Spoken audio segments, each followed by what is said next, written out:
तुम्ही विश्वास करू शकणार नाही की कसलीही वाटाघाटी न करता, कुठलीही स्पेशल ग्रेव्ही न बनवता, क्रीम, काजू, दही न वापरता मी छोले मसाल्याची भाजी बनवली आहे. अगदी घरच्या उपलब्ध सामानापासून बनवली आहे आणि विश्वास ठेवा, इतकी भारी लागते ना, अगदी हॉटेल टाईप. मी ग्रेव्हीऐवजी काय वापरले आहे म्हणून भाजी एवढी थिक झाली आहे ते व्हिडिओत मी पुढे सांगणार आहे. तर व्हिडिओ शेवटपर्यंत बघा, खूप इंटरेस्टिंग असणार आहे. आणि त्याबरोबर आपण रेग्युलर चपाती न करता ही कुलचा टाईप चपाती करणार आहोत. त्याबरोबर कांद्याचे चटपटीत सलाड आणि जिरा राईस. तर चला उशीर नको लावायला, रेसिपी सुरू करूया. आणि हो, तोपर्यंत तुम्ही चॅनलला सबस्क्राईब करून घ्या. तर इथे मी कुकरमध्ये रात्रभर भिजवून ठेवलेले 1 वाटी छोले आणि 2 वाटी बासमती राईस पाण्याने स्वच्छ धुवून घेतला आहे. छोले 2 तमालपत्र व मीठ घातलं आहे आणि बासमती राईसमध्ये मीठ आणि पाणी घातलं आहे आणि दोन्हीही कुकरला 4 शिट्ट्या होईपर्यंत मी शिजवून घेणार आहे. आता 2 टोमॅटो, आलं, लसूण हे मिक्सरला बारीक करून घेतला आहे. 1 कांदा अगदी बारीक चिरून घेतलेला आहे. आता आपण यासाठी एक स्पेशल मसाला तयार करून घेणार आहोत की ज्यामुळे भाजीला एक वेगळा सुगंध येणार आहे आणि टेस्ट तर अगदी जबरदस्त लागणार आहे. तर त्यासाठी मी काही खडे मसाले घेतले आहेत, जसे की 1 चमचा जिरे, 4 चमचे धने, 2 दालचिनीचे तुकडे, 6 मिरे, 4 ते 5 लवंगा, 2 वेलदोडे आणि 1 मसाला वेलदोडा. आता याला मंद गॅसवर आपण गरम करून घेणार आहोत, गार करून, आणि याची पावडर तयार करून घेणार आहोत. आता भाजीची सगळी तयारी झाली आहे एकीकडे, आणि एकीकडे आपला कुकरही झालेला आहे. कुकरमध्ये भात आणि छोले इतके छान शिजले आहेत बरं का, तुम्ही बघू शकता. यातले आता हे तमालपत्र आपण बाजूला काढून घेऊया. तमालपत्रामुळे भाजीला खूप असा छान सुगंध येतो. आता कढईमध्ये 4 चमचे तेल घालायचं आहे. त्यामध्ये जिरे, हिंग घालून कांदा भाजायला घालायचा आहे आणि कांदा लाल होईपर्यंत छान परतून घ्यायचा आहे. आता इथे मी तुम्हाला सांगणार आहे की ग्रेव्हीऐवजी मी इथं काय वापरलं आहे ते. तर आता 1 बटाटा मी इथं ऑलरेडी शिजवून घेतला होता, त्यातला अर्धा बटाटा मी इथे वापरणार आहे आणि त्यामध्ये मी इथे वापरणार आहे थोडेसे शिजवलेले छोले. आता या सगळ्याला मी मिक्सरला बारीक करून घेणार आहे. अशी पेस्ट तयार करून घेणार आहे. तुम्ही बघू शकता, काही गरज नाही आहे बघा वेगळी ग्रेव्ही तयार करायची. यामुळे भाजीला घट्टपणा येतो आणि भाजी अगदी क्रीमी लागते. आता कांदा भाजला आहे.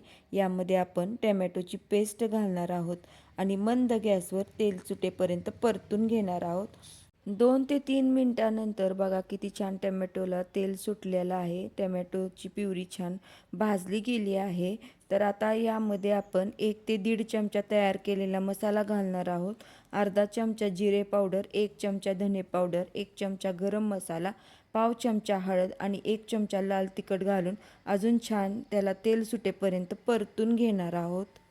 एक 4 ते 5 मिनटं ह्याला छान परतून घेतल्यावर हे बघा किती मस्त असा मसाला भाजला आहे. अगदी तेल सुटलं आहे बघा.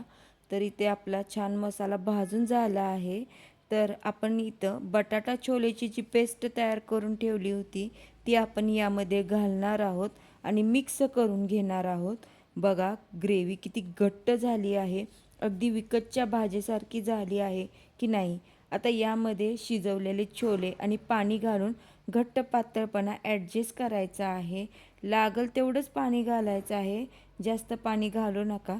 आता चवीनुसार मीठ घालायचं आहे आणि 2 मिनटं छान शिजून द्यायचं आहे.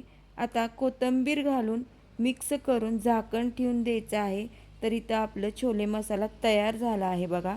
तर आता झटपट इथे आपण जिरा राईस पण करून घेऊया. कढईत 2 चमचे तेल गरम करून त्यात जिरे घालायचे आहेत. कढीपत्त्याची पानं घालून राईस हाताने मोकळा करून घ्यायचा आहे आणि मग परतायचा आहे. 2 मिनटं याला छान परतून झाल्यावर वरून कोथिंबीर घालायची आहे आणि झाकण ठेवायचं आहे. आता आपण झटपट कांद्याचे पण सॅलड करून घेऊया. कांदा अगदी पातळ चिरून घ्यायचा आहे या पद्धतीने. आता त्यात चवीनुसार मीठ आणि अर्ध लिंबू पिळून घालायचं आहे. थोडंसं तिखट घालायचं आहे आणि कोथिंबीर घालायची आहे. तर मस्त इथे सॅलड तयार झाला आहे. अगदी चटपटीत लागते, जेवणाची चव अजून वाढवते बघा. तर आता आपण लगेच इथं कणिक मळून घेऊया. त्यासाठी पिठामध्ये थोडंसं मीठ घालून आणि 2 ते 3 चमचे तूप घालून हे सगळं तूप आपण पिठाला छान मिक्स करून घेणार आहोत. सगळ्या पिठाला व्यवस्थित तूप लावून घ्यायचं आहे आणि मगच पाणी घालून याला सैलसर मळून घ्यायचं आहे. या पद्धतीनं जसं मी मळत आहे तसं तुम्ही पण मळून घ्या. अगदी सैलसर आपण चपातीला मळतो तसंच कणिक हे मळून घ्यायची आहे. आता याला तेल लावून आपण थोडंसं 2 मिनटं मुरायला ठेवूया. आता चपाती लाटतो त्याच पद्धतीने आपल्याला हे चपाती लाटायची आहे आणि मधून तूप लावायचं आहे. तुम्ही याऐवजी तेलही लावू शकता. मी इथं तूप लावलेलं आहे. या पद्धतीने याला फोल्ड करून थोडेसे लाटून वरून काळे तीळ आणि कोथिंबीर लावून याला थोडंसं अजून लाटून जराशी मोठी चपाती करायची आहे आणि मग याला आपण तव्यावर भाजायला टाकायचं आहे. अगदी मंद गॅसवर याला खरपूस भाजून घ्यायचा आहे. बघा, हा कुलचा म्हणजे कुलचा टाईप चपाती मस्तच लागते. नक्की ट्राय करा. आता याला खाली उतरून याला सर्व करताना तूप लावून द्यायचं आहे. बघा, मुलं एक एक म्हणता म्हणता 2-3 कधी खातील कळणार नाही. नक्की आवडेल त्यांना. मस्त गरमागरम छोले, जिरा राईस, कांद्याचे सॅलेड आणि मस्त कुलचा टाईप चपाती.